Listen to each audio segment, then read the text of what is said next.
여성의 건강을 위협하는 갑상선 질환.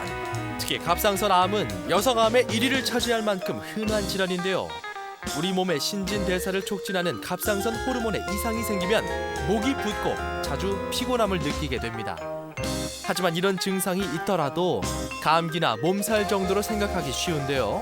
갑상선 질환을 그냥 방치할 경우 병이 더 악화되고 치료가 어려워질 수 있으므로 주의가 필요합니다. 치료를 받더라도 갑상선 질환은 재발의 위험성이 높기 때문에 갑상선 건강 상태를 꾸준히 체크하는 것이 필요한데요. 자, 지금부터 증세와 형태가 다양한 갑상선 질환과 그에 맞는 치료법에 대해 알아보겠습니다.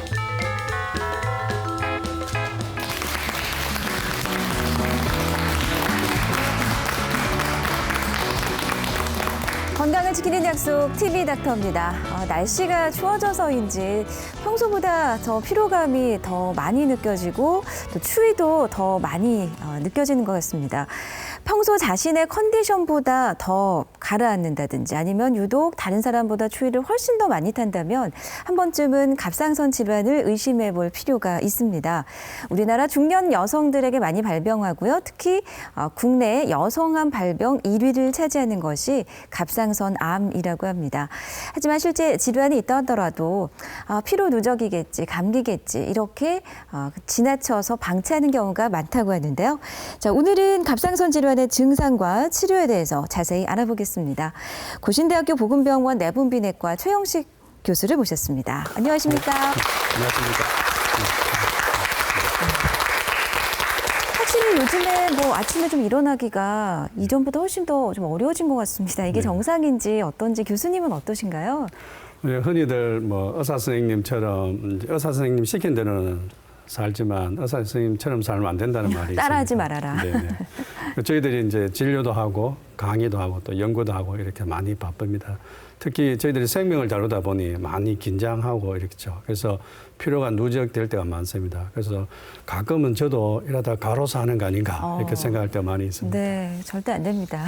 건강관리 잘 하셔야죠. 근데 추위를 정말 유독 많이 타는 그런 사람이 있잖아요. 저도 좀 잘 타는 편인데 이게 갑상선과 연관이 있습니까? 네, 갑상선 호르몬이 잘 모자라게 되면 이제 추위를 많이 타게 됩니다. 네. 그래서 피곤도 많이 느끼죠. 그래서 한때 미국의 유명한 잡지인 리더스 다이제스트라는 잡지에서 피곤하십니까? 갑상선 기능 검사를 하세요라고 표지 제목으로 나온 적도 있습니다. 혹시 가족들 중에 주변 분들 주위에 이제 여름에 다른 분들은 많은 이제 더위를 타는데 본인은 별로 더위를 타지 않는다든지 별로 춥지 않은데 본인은 막 추위를 많이 타시는 네, 분들은 이제 갑상선 기능 검사를 해보시는 것이 좋겠습니다. 네. 그 갑상선 암이 국내 여성암 1위를 차지한다는 통계를 보고 놀란 적이 있는데요.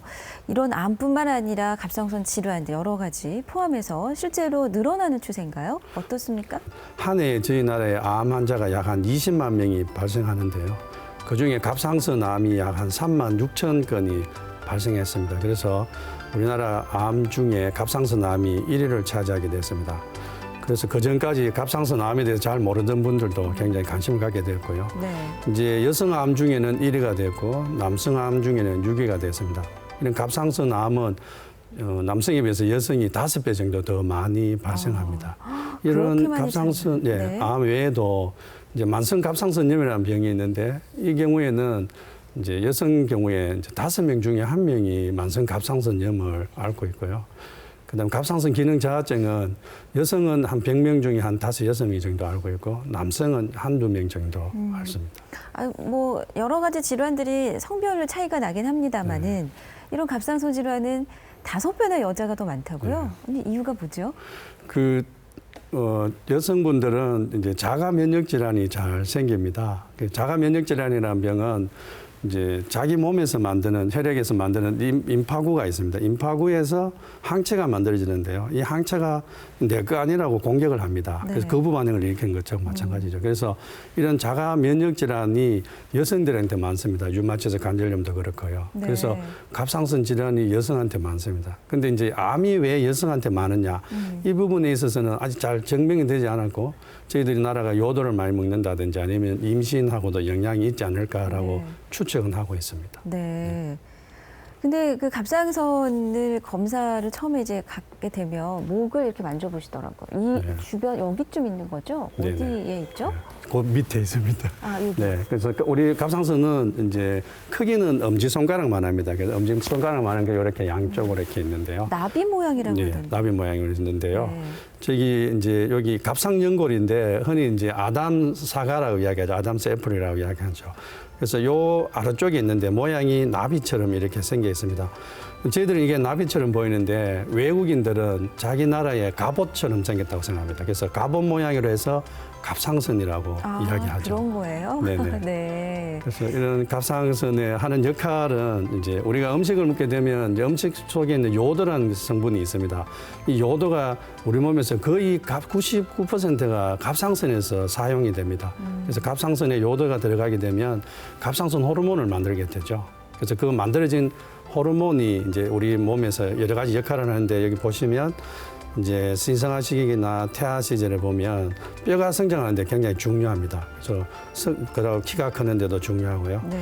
그다음에 태아 시절에는 이제 엄마 뱃속에 있을 때 뇌가 발달을 합니다. 그게 이제 갑상선 호르몬을 모자라게 되면 뇌가 발달을 잘 안 하게 돼서 크레티니즘이라는 병이 생기게 되고요.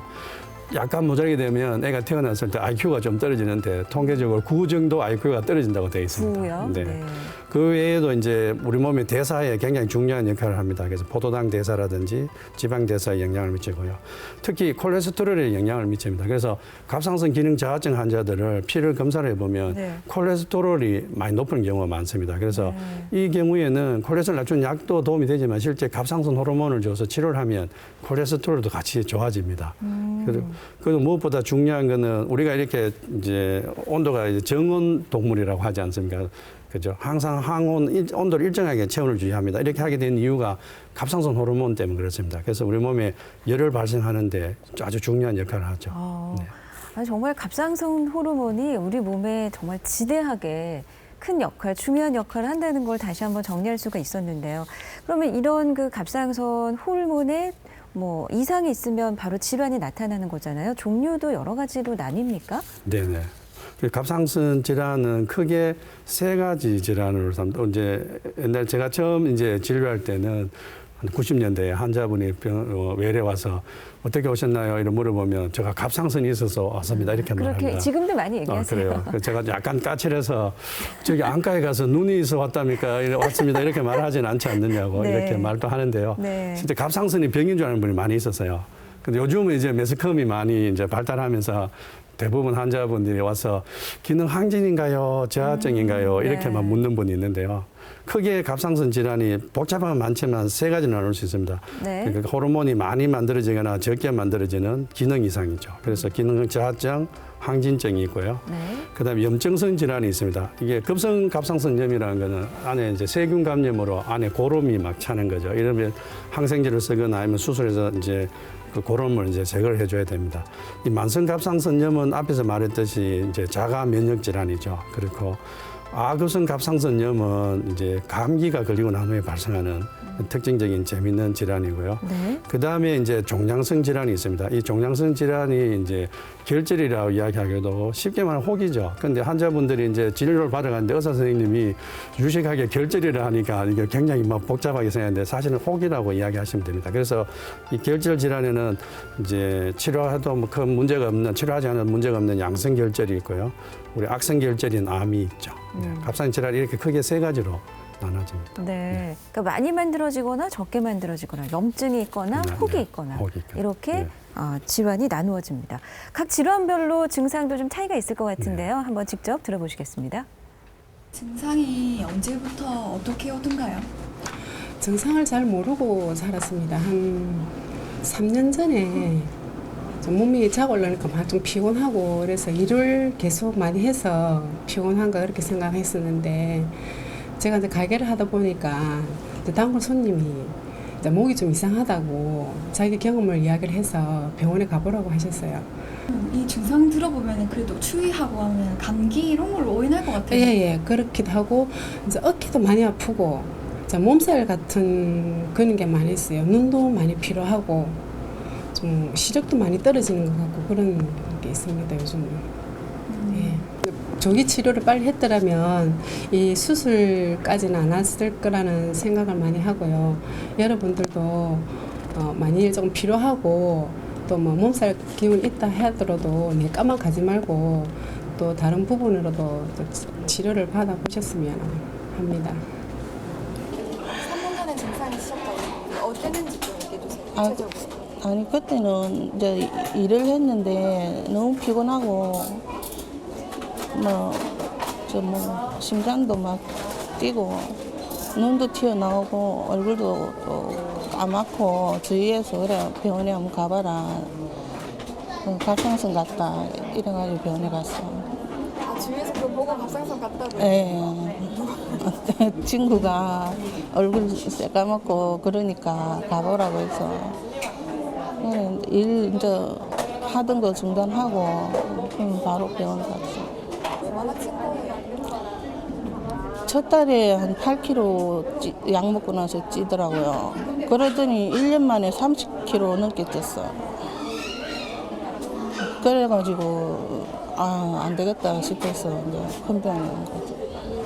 그러면 요거 때문에 또 다른 증상들은 뭐 어떤 데셨어요? 그냥 이리 만지니까 혹이 잡히고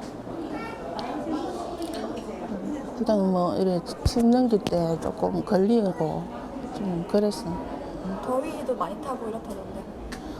더위 이거 뭐 항상 좀 땀도 많이 흘리고 그랬어. 증상이 어떻게 나타나던가요? 저는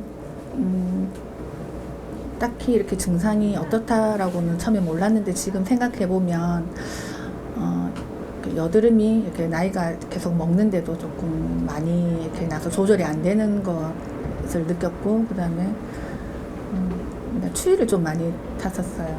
추위를 많이 타서 그게 이제 갑상선하고 이렇게 연관이 되지 않았나 그렇게 했고 이제 결정적인 건 제가 병원 가서 이제 검진을 해서 정확하게 이제 알게 된 겁니다. 유방암 검사. 유방암 검사로 가서 이제 같이 이제 검사를 해주시더라고요. 유방암 검사 받으러 가셨다가 갑상선 암 진단을 받으셨잖아요. 네. 되게 놀라셨을 것 같아요. 네, 저는 암은 저한테는 이렇게 안 오는 건 줄 알고 있다가 뭐 보험도 뭐 신랑 앞으로 많이 들고 저한테는 별로 안 들고 뭐 설마 저한테 뭐 암이 생길까 이렇게 생각했었는데 되게 많이 놀래고 많이 울고 그렇게 했지만 그래도 또 다른 암에 비해서는 되게 또 매우가 좋은 암이라고 해서 또 위로를 하면서 네, 수술했죠. 동생이 또 조금 약간 보이는 듯한 소변이 있다고는 들었어요. 뭐 심한 건 아니고 약간 혹이 이제 생기려고 한다 해서 아마 가족력도 좀 있지 않을까 하는 한 사람이 있으면 이제 다들 검사를 한 번씩은 받아봐야 되지 않을까 그런 생각을 해봅니다. 네. 네, 모두 40대 여성 3분을 만나봤습니다. 그러니까 증상이 역시 종류별로 조금씩 다르게 차이는 나네요. 그래도 공통적인 증상이 있겠죠, 교수님? 네, 갑상선 질환에는 좀 공통점이 있습니다. 네. 그 대표적인 이제 공통점 중 하나는 꼭 그렇지는 않지만 대부분은 갑상선 질환이 있으면 갑상선이 커집니다. 그래서 고대 이집트 파라오 부조라든지 아니면 여러 가지 뭐 성모상이라든지 그 지역에 갑상선이 큰 지역에는 갑상선이 큰 것들이 이제 문화적으로 나타나 있습니다. 그 이제 제가 자꾸 갑상선 질환을 보다 보니까요 직업병이 생겼는데 네. 사람들을 볼 때 눈과 눈이 마주쳐야 되는데 목을 먼저 보는 습성이 있습니다. 사실 제가 말은 안 했지만 우리 사회자분과 방청객에 계신 분들 목을 다 봤었거든요. 아, 저도 보셨죠? 네, 괜찮습니다. 괜찮습니다. 네. 그래서 백화점에 가서 물건을 사든지 아니면 엘리베이터를 탔을 때 사람들의 눈을 보지 않고 목을 먼저 봅니다. 그러면 흠쳐들이 막 놀라시죠. 네. 그래서 오늘 제 방송을 보시는 분들도 옆에 있는 분을 볼 때 눈을 보지 않고 목을 먼저 보면 제 방송이 성공한 겁니다. 그렇죠? 네. 그래서 그만큼 갑상선이 이제 커져 있죠. 그래서 보면 갑상선이 이제 환자분들 보면 커져 있고 그다음에 이제 갑상선 이제 커진 것뿐만 아니라 그다음에 갑상선 호르몬이 증가됐을 때 나는 증상, 또 호르몬이 감소됐을 때 나타나는 증상이 뚜렷하게 특징적으로 나타납니다. 그리고 아까 방송이 아까 이제 암 환자분도 말씀하셨지만 가장 좋은 점은 기능 항진증이든 저하증이든 갑상선 암이든 예후가 아주 좋습니다. 그래서 치료가 쉽고요. 네. 조금 잘못 치료한 데서 크게 또 문제되지도 않고 이렇게 해서 의사분들도 그렇게 많이 스트레스를 잘 안 받는 병이라서 저도 살이 많이 쪄 있습니다. 아니 근데 암이 무서운 이유가 또 걱정되는 이유 중에 하나가 전이 되거나 뭐 그런 네. 거잖아요. 그래도 갑상선암은 네. 그래서 이제 일본에서 35년간을 연구를 했었는데요. 네. 갑상선암 환자분의 전이가 된 사람하고 전이가 되지 않은 사람하고 보니까 생명에는 큰 지장은 없습니다. 물론 삶의 질은 좀 차이는 나지만 생명에는 많은 지장이 없어서 갑상선암이 혹시 갑상선암을 진단받았는데 전이가 돼서 막 걱정하시는 환자분들 좀 계시겠지만 그래도 갑상선암이 전이됐다 해서 그렇게 많은 생명에 지장은 주지 않기 때문에 네. 너무 그렇게 염려는 안 하셔도 아, 되겠습니다. 그나마 정말 다행입니다. 근데 이렇게 갑상선 질환을 일으키는 원인은 어디에 있습니까? 그래서 앞에서도 말씀드렸지만 갑상선 질환을 일으키는 원인은 크게 이제 자가 면역 질환이라는 질환이 그 원인이죠. 그래서 그게 이제 갑상 기능 저하증이나 만성 갑상선염은 주로 이제 자가 면역 질환증 때문에 생기는 거예요. 드물게 이제 감기가 걸리고 난 후에도 생기는 아급성 갑상선염이라든지 이런 병도 있습니다. 네, 아급성 갑상선염. 혹시 여러분 들어보셨어요? 아급성? 좀 생소한데 이게 어떤 네. 거죠? 급성 만성은 많이 들어보셨죠, 그렇죠. 그죠? 그래서 아급성 갑상선염이라는 병이 있는데 이 병은 이제 환자분들도 이제 잘 모르고 있기 때문에 고생을 많이 하고요. 의사분이 이 병을 잘 치료해주면 환자분이 이제 되게 좋아하죠. 그래서 네. 의사가 명예가 됩니다. 그래서 이 병을 치료해주고 나면 주변에 있는 환자분 5명씩 데리고 옵니다. 네. 예, 그래서 의사를 명예를 만드는 병인데 이 병은 특징적으로 이제 요즘처럼 이제 감기가 많이 기승하는 이런 계절에 많이 발생합니다. 그래서 감기에 걸리고 난 뒤에 한 2주 정도 지나고 나면 목이 굉장히 아픕니다. 목 앞쪽, 갑상선 쪽이 아픈데 이게 이제 갑상선이 아픈지 이가 아픈지 몰라서 치과에 가서 어금니 뽑고 이런 환자들도 있습니다. 그래서 목이 많이 아픈데 이제 그래서 뭐 고생하다가 이제 병원에 오게 되죠. 그때쯤 되면 염증 때문에 이게 이제 갑상선 호르몬이 이제 밖으로 혈액으로 나오게 되죠. 그러면 갑상선 호르몬 때문에 손도 떨리고 이제 체중도 빠집니다. 꼭 기능 항진증 증상처럼 나타나죠. 그때 검사를 하면 갑상선 기능 항진증하고 똑같이 되어 있습니다. 그래서 의사 선생님이 모르고 또 기능 항진증 치료를 해서 저하증을 만들기도 합니다. 그래서 이 병은 이제 의사 선생님하고 오진도 하게 하고 네. 또 명의도 만들게 할 수 있는 병입니다. 특히 이게 보면 딱딱합니다. 만져보면. 딱딱하면 예. 갑상선은 이게 딱딱한 마음을 의심할 수 있기 때문에 의사 선생님들이 오진을 할 수 있는 그런 병이고요. 그 다음에 이제 또 한 가지는 이 병은 이제 걸리고 나면 한쪽이 먼저 옵니다. 갑상선 양쪽이 있기 때문에 한쪽이 오고 나면 한 2주나 3주에 반대편이 옵니다. 그래서 한쪽 치료가 잘 되고 나면 이제 의사 선생님이 이제 치료 잘 됐다 싶어서 환자도 좋아하는데 좀 있으면 반대 또 아프면 그러면 짜증이 나죠. 선생님이 치료를 제대로 못 했구나 이럴 수 있습니다. 그래서 저는 환자분들 치료할 때 미리 이야기를 합니다. 요거 나중에 반대쪽도 아픕니다. 이렇게 하면 환자분이 어떻게 그것까지 알지 이래 돼서 더 명의가 되죠. 네. 그래서 이게 이제 검사를 하게 되면 갑상선 기능 슬라이드를 보게 되면 갑상선 기능 항진증인 경우에는 호르몬이 많이 나오기 때문에 이제 갑상선이 많이 호르몬 공장이 잘 돌아가는 거죠. 그러면 동영상 사진을 찍게 되면 새카맣습니다. 그죠? 그래서 이 공장이 잘 돌아가서 피를 뽑으면 호르몬이 많이 나오는 거죠. 이게 기능 항진증이고 항갑상선 약으로 치료를 해야 됩니다. 네. 반면에 이 경우에는 염증 때문에 갑상선이 부도가 난 상황입니다. 그래서 호르몬은 피를 뽑으면 높지만 실제는 갑상선은 부도 난 상황이죠. 네. 그래서 기능 항진증 약을 쓰면 안 되죠. 그죠? 그래서 이 경우에는 이제 반면에 염증을 치료하는 스테로이드 호르몬을 줍니다. 주고 나면 환자분이 다음날 안 아픕니다. 그러면 그렇게 빨리 그 진짜 효과가 좋아지죠. 나타나요? 그 자체가 또 진단이 됩니다. 네. 그래서 약을 주면서 이 약을 먹으면 내일 아침에 안 아플 것이다 이렇게 합니다. 그럼 진짜 안 아프거든요. 네. 그래서 더욱더 이게 의사한테 온 건지 점장이한테 온 건지 구분이 잘 안 됩니다. 그죠? 그래서 이런 병인데 이 환자분은 다른 병원에서 이제 갑상선 암이라고 이제 수술하러 저희 병원에 왔습니다. 피 검사를 하니까 항진증처럼 보여서 외과 선생님이 항진증이면 안정시켜 수술해야 되니까 저한테 연락을 하길래 네. 초음파 사진을 보니까 이건 전형적인 초음파상에서 아급성 갑상선염입니다. 그래서 이 아급성 갑상선염은 원래는 이 앞에 있는 동영소 사진을 찍어서 진단하지만 개원가에는 이런 동영소 사진이 없죠. 기계가 없기 때문에 초음파를 이용하면 진단을 할 수 있습니다. 이 초음파를 검사하려고 이 프로브를 목에 갖다 대면 환자분이 아픕니다. 그죠? 그것만 해도 진단을 할 수 있죠. 그래서 이 병은 즉 환자분도 치료하면 좋아지고 네. 의사 선생님도 명예가 될 수 있는 그런 병입니다. 하지만 네. 상당히 주의를 요하는 요하죠. 네. 오진도 할 수 있는 네, 아급성 네, 네. 갑상선염. 특히 이 계절이 많기 때문에 네. 주의를 기울이시면 좋겠습니다. 자, 일단 그러면 갑상선 그 기능 항진증 저하증 중에서 저하증부터 먼저 알아보죠. 일단 네. 호르몬이 좀 적게 분비돼서 네네. 나오는 질환. 그 갑상선 기능 저하증은 이제 갑상선 호르몬이 이제 적게 만들어지는 거죠. 네. 그래서 갑상선 호르몬이 적게 만들어진 이유가 두 가지가 있습니다. 하나는 이제 갑상선이 커지면서 기능 저하증이 오는 경우가 있죠. 그래서 이 슬라이드를 보게 되면 이제 정상 갑상선이 있는데 그 정상 갑상선에 임파구가 막 공격을 하게 됩니다. 임파구가 공격을 하게 되면 갑상선이 호르몬을 만드는데 잘 못 만드니까 자꾸 위에서 일을 시킵니다. 뇌 하수체에서. 그러면 그래서 갑상선이 커지네요? 자꾸 커지죠.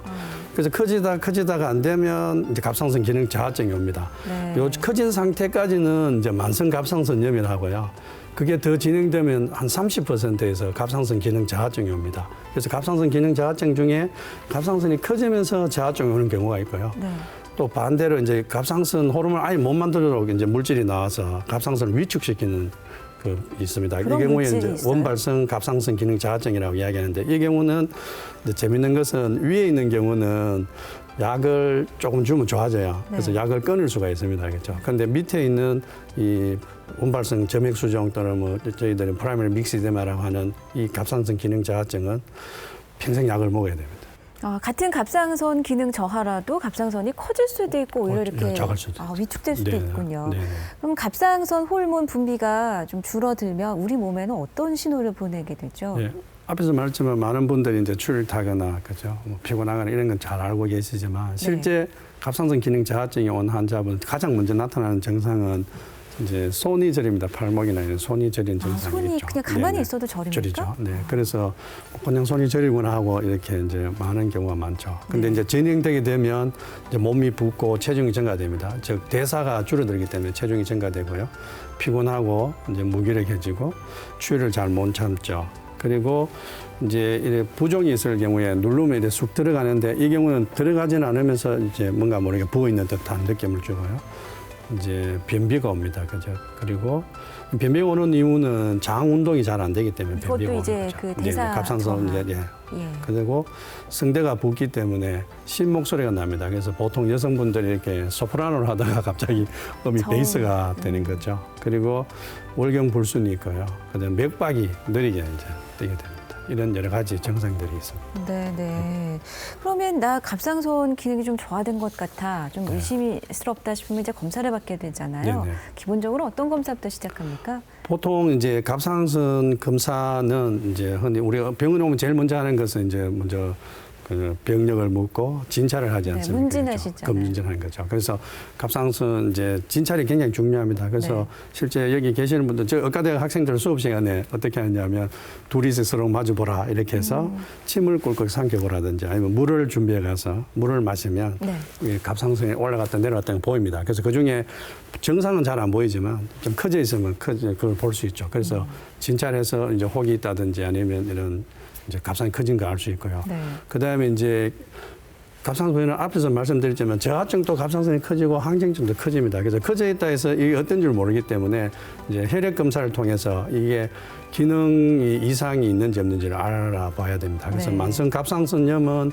기능은 정상이고요. 갑상이 커져 있고 항진증은 혈액 검사가 이제 수치가 증가돼 있으면서 이제 커져 있고 그죠. 그렇습니다. 그래서 기능 검사를 해서 이제 그걸 알게 되고요. 그다음에 항체 검사를 하게 되면 이 원인이 자가 면역 질환이구나 아니구나 이런 걸 알 수 있죠. 근데 이제 초음파 검사를 하게 되면 이제 갑상선 이제 결절이 발견됩니다. 그럼 그 결절이 양성 결절인지 악성 결절인지 저희들이 한 70% 정도 맞출 수가 있습니다.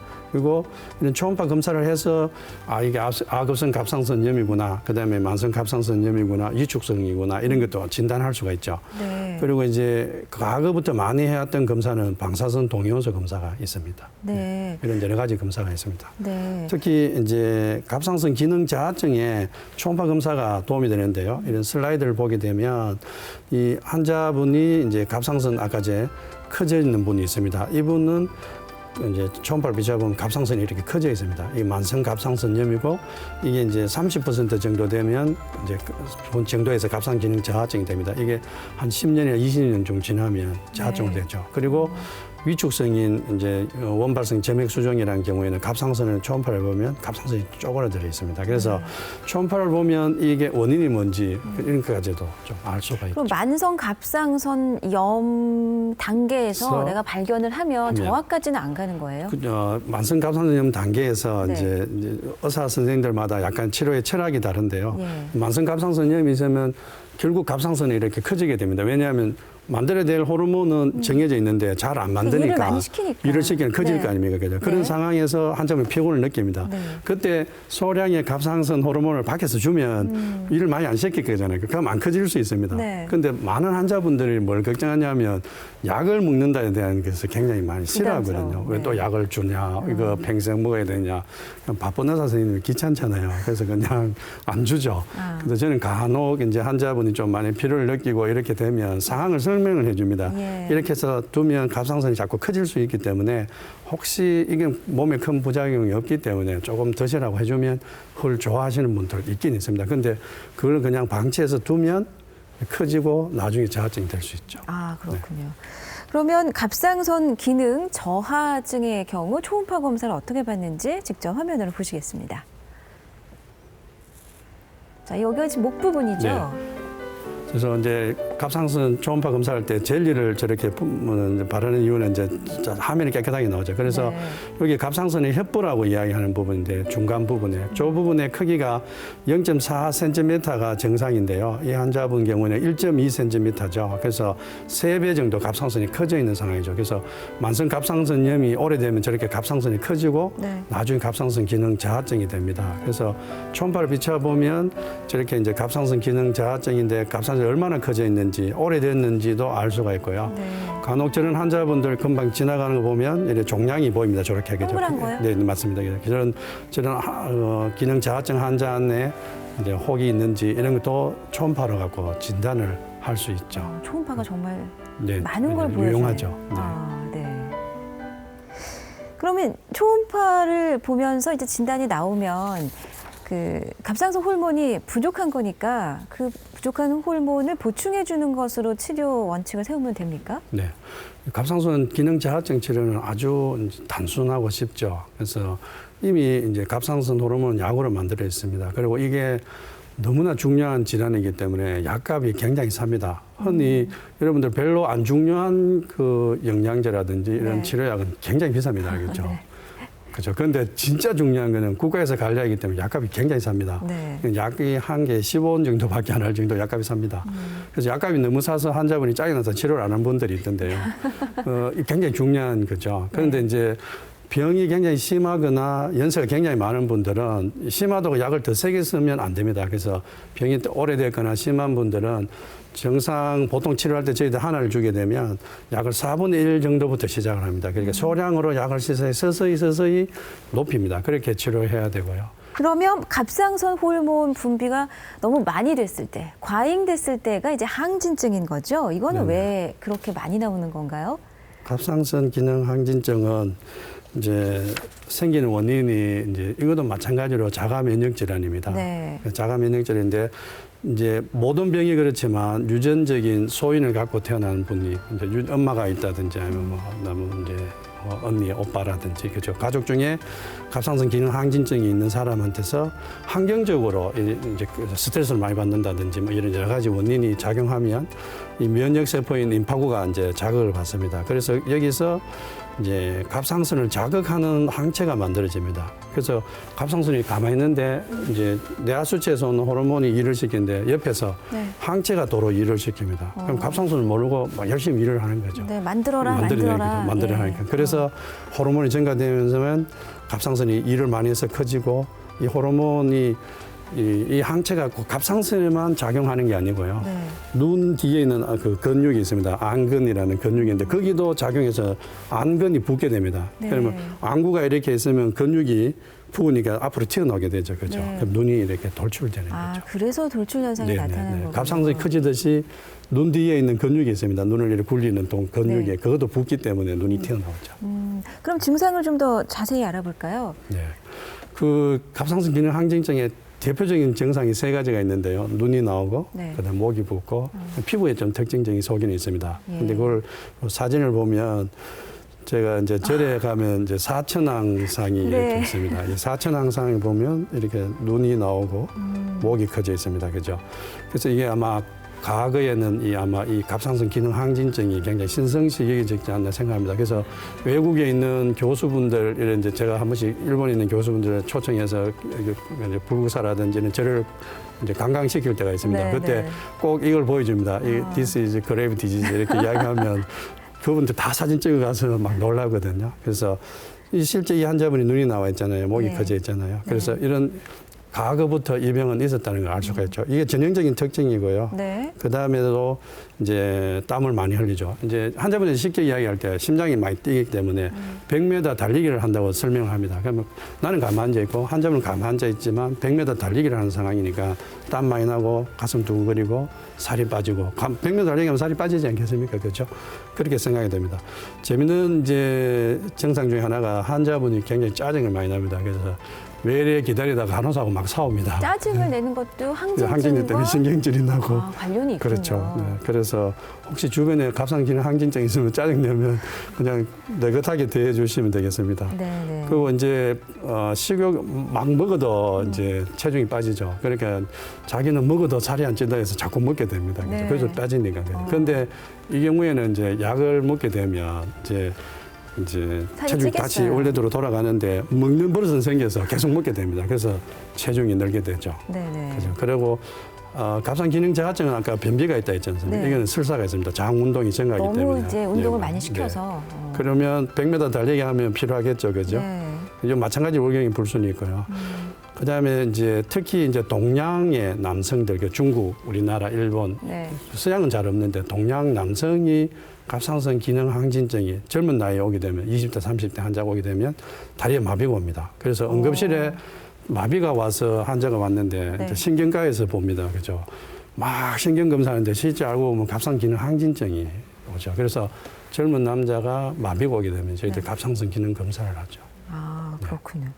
자, 그러면 갑상선 기능 저하인 경우에는 호르몬을 보충을 해줬잖아요. 이건 네. 넘치니까 줄여주겠습니다. 맞습니다. 네. 갑상 기능 이제 항진증 치료는 크게 3가지가 있습니다. 이제 전통적으로 이제 저희들이 약을 복용하게 합니다. 항갑상선제가 이제 크게 2가지 약제가 있는데요.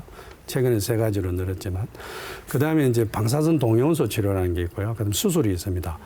이제 우리나라는 의사 선생님들이 옛날에 독일에 가서 공부를 많이 하고 왔습니다. 네. 그리고 유럽의 영향을 받아서 약을 많이 써요. 또 환자분들이 수술이라든지 뭐 방사선 동요원소 치료를 또 거부하는 게 많기 때문에 저희 나라는 약을 많이 씁니다. 이 약을 많이 쓰는데 장점과 단점이 있습니다. 약을 많이 쓰게 되면 약을 쓰게 되면 좀 오래 치료합니다. 한 2년 내지 3년을 치료해야 되고 심지어는 더 이상 치료를 하게 되고요. 방사선 동요원소 치료를 하게 되면 한 번 약 먹으면 끝나거든요. 아주 좋죠. 편하죠. 그죠? 반면에 갑상선을 아까 저 위축시키듯이 갑상선 수술 안 한다 뿐이지 갑상선을 파괴시킵니다. 그럼 갑상선 호르몬을 못 만들거든요. 네. 그럼 평생 갑상선 기능 저하증이 돼서 갑상선 호르몬을 평생 먹어야 됩니다. 그죠? 그렇겠네요. 그러면 환자분이 약을 안 먹으려고 동연소 치료했는데 평생 다른 약을 먹게 되니 그것도 문제가 있겠죠. 그죠? 네. 그다음에 수술은 제거를 하기 때문에 굉장히 좋죠. 반면에 이제 수술의 부작용이나 이런 점이 있는데 외과 선생님을 만나게 되면 수술하라고요. 네. 대외과 선생님을 만나면 저처럼 만나면 약을 먹으라 합니다. 그죠? 회계학 선생님을 만나면 동연소 치료를 하라 합니다. 그래서 과를 어떤 잘 게 좋은지 찾아가- 어떤 게 나쁜지는 잘 선택하셔야 되고 장점과 네. 단점이 있습니다. 아, 네. 장단점과 그리고 그 환자의 상태를 잘 파악해서 적절한 치료 방법을 선택해야 되겠습니다. 네네. 근데 이제 체중이 저하증은 늘고 항진증은 주는 그런 대조적인 현상이 있네요. 네. 또 대사 때문에 그런데요. 대사가 증가되게 되면 체중이 빠지고 네. 대사가 줄어들면 체중이 늘죠.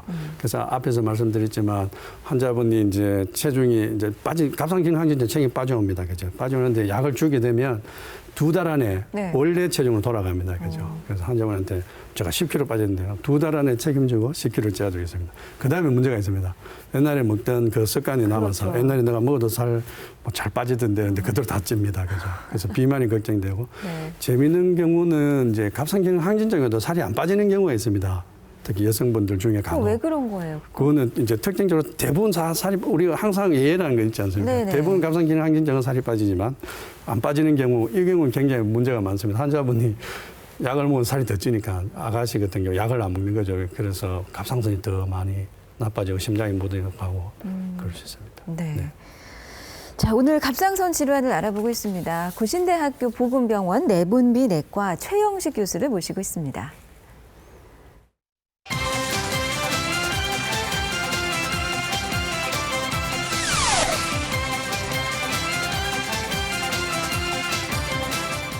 네, TV닥터 갑상선 질환, 이번엔 갑상선 암을 알아보겠습니다. 우리나라 여성 암 발병 1위, 이렇게나 네. 흔한 질환이 됐습니까? 네, 앞에서 보셨지만 네. 여성들 그래서 우리나라 남녀 공이 갑상선암이 한 3만 6천 명이 됐죠. 그럼 왜 이렇게 많이 이제 갑상선암이 증가됐느냐? 저희들이 이제 초음파를 가지고 검사를 하게 됩니다. 이제 의사 선생님들이 과거에는 초음파를 가지고 간만 이렇게 많이 봤습니다. 췌장. 근데 이제 손을 약간 더들어서 갑상선까지 보게 되죠. 왜냐하면 유방 검사를 하다 보니까 네. 갑상선까지 올라가게 됩니다. 그래서 갑상선 이제 초음파를 많이 하게 되기 때문에 갑상선 이제 결절이 많이 발견되고 초음파를 보게 되면 손으로 만지면 5%만 발견됩니다. 100명 중 5명. 근데 초음파 비추면 결절이 100명 중에 한 60명이 이제 결절이 나오는 거죠. 그래서 그 중에 이제 초음파를 이제 자꾸 이제 저희들이 연구를 하다 보니까 요건 암이구나, 요건 암이 아니구나, 이런 걸 알게 됐습니다. 그래서 세포 검사도 해서 갑상선암이 증가됐는데 문제는 암이 많으니까 많이 발견된 거죠. 없으면 초음파를 검사한 데서 많이 생기지는 않지 않느냐 이런 이유가 나왔습니다. 그래서 최근에 저희들이 그전에는 갑상선 초음파를 많이 해서 많다 이야기하다가 많으니까 많은 거죠. 초음파만 한다고 암이 많나 이렇게 되니까 그죠. 그래서 연구를 다시 해보니까 이제 아까 전에 말씀드렸지만 이제 여성의 경우에 임신이라든지 뭐 요도 섭취 그 여러 가지에 대해서 이제 연구가 되고 있는 중입니다. 네. 그러면 그 앞상선 암은 좀 우연히 발견되는 경우도 많다 그러더라고요. 네, 대부분 우연히 발견되죠. 네. 네, 이렇게 저희한테 온 환자분이 네. 이제 저 당뇨도 보고 이렇게 하니까 갑상선 검사를 저보고 해달라는 거예요. 그래서 제가 환자분 목을 보니까 네. 크게 문제가 없는 것 같아서 저희 갑상선 초음파 검사가 좀 비싸거든요. 그래서 안 하셔도 되겠습니다 이렇게 했는데 환자분이 꼭 해달라는 거예요.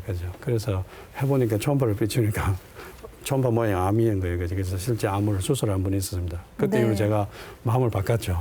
환자분을 부탁하고 제때 찍어줘야 되겠구나. 네. 바로 그 검사 장면을 좀 화면으로 직접 보면서 네. 설명 듣겠습니다.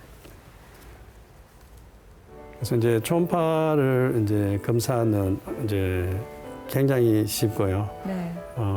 갑상선에 이제 비추게 되면 이제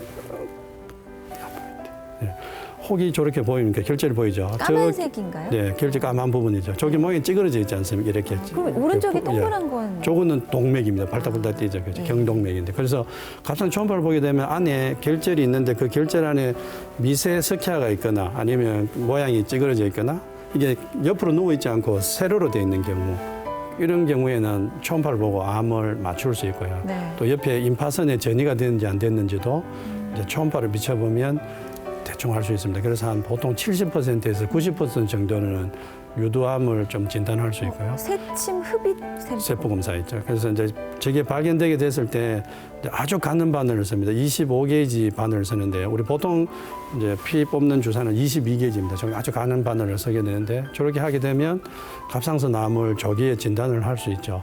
간혹 한 1, 2%에서 이제 암으로 생각했지 않을 경우도 있지만 대부분은 많습니다. 그래서 이게 왜 중요하냐면 과거에는 의사 선생님들이 손으로 만져서 혹이 있구나 이래서 수술합시다 이렇게 수술했어요. 해보니 암이 아닌 거예요, 그렇죠? 그럼 괜히 많았는데, 열었잖아요. 그렇죠. 네. 근데 요즘은 초음파를 보고 암처럼 보이는 경우에 세포 검사도 암처럼 보이는 경우에 수술합니다. 그래서 수술 건수가 많이 줄어들었죠. 네. 대신에 수술해서 암이 많이 발견됐죠. 네.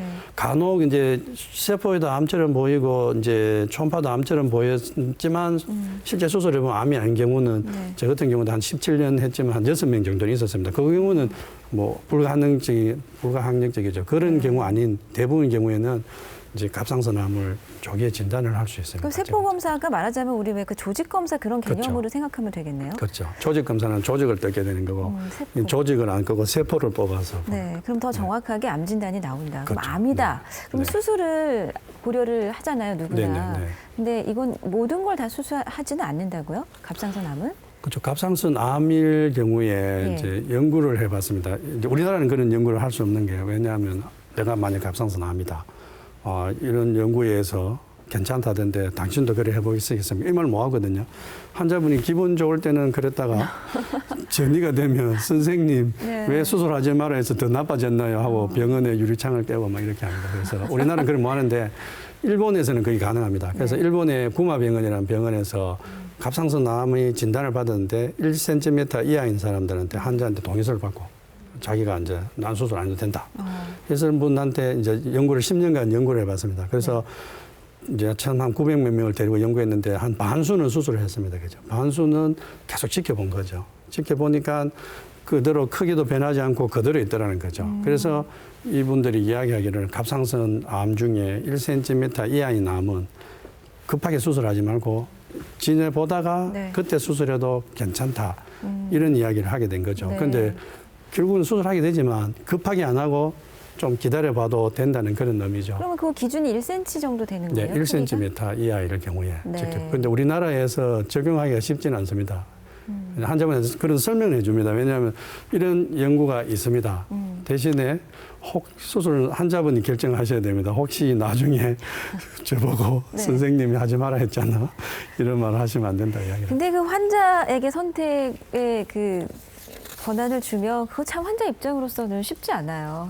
그 의사 선생님이 어떻게 권해주시냐에 따라 많이 좌우가 되거든요, 그렇죠. 실제로. 네, 자, 그럼 수술이 필요하다라고 네. 이제 결정이 나면 수술은 어떻게 이루어집니까? 네, 갑상선이 최근에 이제 초음파를 보게 되고 좀 빨리 발견됩니다. 그러면 갑상선 이제 암이 한쪽에 있으면서 아주 작은 암이 발견되면 이제 최근 그냥 지켜보지 않은 분도 있지만 만약 수술하게 되면 그때는 아주 다행이니까 이제 선생님 따라 다를 수 있습니다. 수술하는 선생님 따라 다를 수 있지만 이제 갑상선 양쪽에 있기 때문에 그쪽만 수술할 수 있습니다.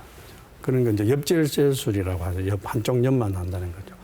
근데 이제 양쪽에 있다든지 크기가 크다든지 이렇게 될 경우에는 양쪽을 다 수술합니다. 이게 이제 전질질술이라는데 네. 장단점이 있습니다. 이 옆질술을 하고 나면 갑상선 유도암이라는 암은 이제 여기 그림을 보시면 지금 이쪽에 한쪽만 있지만 세월이 흐르면 이 반대쪽이 또 생깁니다. 그래서 이때는 이쪽이 자르는데 세월이면 또 생기면 하나 더 수술을 해야 될 확률이 있습니다. 그렇죠? 네. 지금 그 네. 빨간 것이 빨간 갑상선이고 흰 거는 부분이 이제 종양인데요. 종양인데 이렇게 대기 작을 경우에 한쪽만 있으면 이제 이쪽만 수술할 수 있고요. 한쪽 옆을 네, 잘라내는 한쪽 거고 옆은 그렇죠. 네. 왼쪽은 다 잘라내는 네. 거니까. 이쪽에는 좀 크거나 또 옆에 임파선에 전이가 있거나 하면 이제 다 드러내는 거죠. 네. 전제질술. 이제 전제질술 하면 좋은 점은 뭐냐면 이제 갑상선 이제 암을 수술하고 난 후에 이제 동위원소 치료를 방사선 동위원소 치료를 하게 됩니다. 네. 그칠 때 갑상선이 남아 있으면 그 요도가 전부 다 남은 갑상선에 가기 때문에 치료가 안 됩니다. 그죠? 그래서 전체 질술을 하게 되면 이제 치료하기가 좋고요. 그 다음에 이제 수술하고 난 후에 재발했는지 안 했는지를 저희들이 이제 혈액 검사를 하는데 네.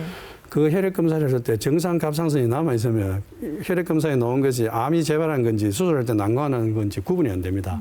그래서 이제 내과 선생님 쪽에서 볼 때는 다 제거해주기를 원하고요. 외과 선생님은 조금만 제거하기를 원하고 이런 점이 있는데 어쨌거나 갑상선 암은 그 상황에 따라서 수술하고 난 후에는 이제 전질질술을 했을 경우에는 방사선 동위원소 치료를 합니다. 네. 치료를 하고 난 후에 1년 지나서 치료가 잘 된지 안 된지 검사를 하고요. 그래서 괜찮으면 1년마다 그냥 혈액 검사하고 초음파 검사 이렇게 하시면 됩니다. 네. 네. 자, 갑상선 여성들에게 많이 발병하는 질환이고 또 중년 여성들에게 더 취약합니다. 그래서 오늘 잘 들으셨습니까? 예, 아주 주의 깊게 많은 말씀에 귀를 기울여 주셨는데 혹시 질문 사항 있으면 직접 말씀해 주셔도 되겠습니다. 네, 궁금한 점 직접 질문해 주시겠습니까? 제가 요즘에 아, 목이 자주 쉬는데요. 네. 목이 자주 쉬면 갑상선 질환 의심해봐야 된다고 하더라고요. 그게 사실인가요? 네. 이제 갑상선 암이 있어서 이제 성대에 신경이 있습니다. 후두 반해 신경이라는 그 신경을 누르게 되면 목이 쉬게 되죠.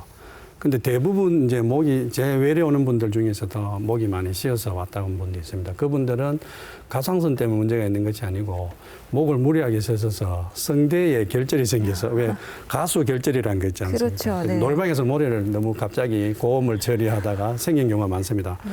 그리고 또 다른 분들은 목에 뭐가 자꾸 걸린 듯한 느낌을 이야기합니다. 이렇게 가래가 걸린 것 같아요.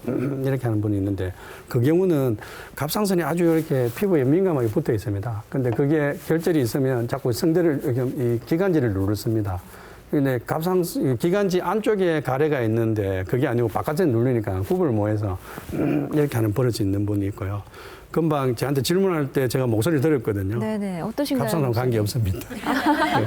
그 유전적인 영향이 혹시 있는지도 궁금해지거든요. 그러니까 뭐 언니, 어머니, 할머니 쪽에 그 질환이 있다면 혹시 나도 의심해 볼 필요가 있는지 확률이 더 높아지는지 실제 어떻습니까? 실제 이제 갑상선 질환이 있는 경우에 이제 약간 유전적인 영향이 있습니다. 자가 면역 질환 자체가 또 이제 유전적인 영향이 아, 있고요. 그렇군요. 그래서 한 20~30%는 유전적인 소인이 있고요. 네. 근데 갑상선 암 중에는 수질암이라는 암이 있어요. 수질암. 그러니까 갑상선 암 중에 유도암, 여포암, 수질암 이렇게 있는데 수질암은 유전이 돼요. 네. 그래서 만약에 애가 이제 엄마가 수질암이 있단 말이죠. 그게 이제 수질암 중에도 두 가지 종류가 있지만 가족성 수질암 경우에는 네. 그 집 가족을 전부 다 피 검사를 합니다. 그 해서 수질암이 진단되면 애가 5살이건 1살이건 그죠? 애가 갑상선 암이 생기지도 않았는데 피 검사에서 이상이 오면 네. 갑상선을 전부 다 드러냅니다. 왜냐하면 나중에 암이 생기기 때문에. 아니 꼬마애한테요? 그렇죠. 그러고 심지어 갑상선 암이 발견되지 않는 상황이라도 유전자 검사에서 나오면 네. 수술을 할 경우가 있습니다. 그런 이제 유전이 되는 특징적인 병이 있고요. 네. 대부분은 이제 유전하고는 별로 관계없고 갑상선 유도암인 경우에 아까 제도 이제 화면을 보시면 언니가 있고 이런 이야기하는 거 보면 최근에 약간 유전적인 영향은 있지 않을까 정도만 이야기합니다. 그래서 암 부분에 있어서는 수질암 외에는 나머지는 유전에 대해서는 별로 걱정은 안 하셔도 된다고 생각합니다. 네. 그러면 갑상선 기능 뭐 항진 저하가 암으로까지 발전이 될 수 있느냐 그 연관성이 네. 좀 궁금합니다. 그래서 이제 그는 저희들도 논란이 있습니다. 왜냐하면 이제 연구를 해보니까 갑상선 기능 항진증 환자에서 암이 잘 오는 것 같기도 하고 더 심하더라 하는 논문도 있고요. 그 아니더라 하는 논문도 있습니다. 네. 그래서 이런 논란이 아직 있는 상황인데 가장 중요한 거는 실제 뭐 아무리 의사들이 논란을 하더라도 내한테 중요한 게 중요하기 때문에 혹시 갑상선 기능 저하증이 왔거나 항진증이 왔을 당시에 네. 초음파를 비춰봅니다. 초음파를 비춰보면 그때 종양이 있었는지 아니면 있는 종양이 암인지 아닌지를 알 수가 있거든요.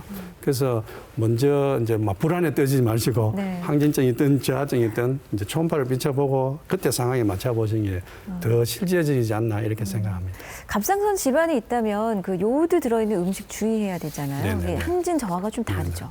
그래서 이제 만성 갑상선염이라고까지 말씀드렸지 않습니까? 네. 그래서 갑상선이 겨우 힘들게 지금 막 견뎌가고 있는데 갑상선이 좋다고 요도를 많이 먹게 되면 네. 도로 갑상선 기능 저하가 더 진행될 수 있습니다. 그래서 가함은 모자란보다 뭐하다. 그러니까 이런 거 일하는 있잖아요. 원료를 더 많이 공급해줘서 그런가 네, 봐요. 그래서 적당히 드시는 게 괜찮은데 네. 많이 먹으면 저하가 더 올 수 있고요. 네. 반면에 이제 기능 항진증인 경우에는 공장이 막 돌아가고 있는데 네. 그 연료를 막 연료를 주면 더 더 나빠지지 않겠습니까? 예. 그래서 또 그거를 두고 의사 선생님은 기능 항진증에 요도를 많이 먹으면 안 된다고 이야기하니까 또 전혀 안 먹는 문제가 있습니다. 그래서 갑상 기능 항진증 환자분이 치료를 하고 있는 상황일 경우에는 요 뭐 김파래 이런 거 드시는데 큰 문제는 없습니다. 근데 이제 다시마에는 요도가 많이 들어있거든요. 그래서 다시마는 조금 금하시고 나머지는 큰 영향은 없습니다. 자, 그럼 갑상선 질환이 혹시 의심되거나 실제 지금 고생하고 계신 분이 있다면 어떤 말씀을 해주시겠습니까, 교수님?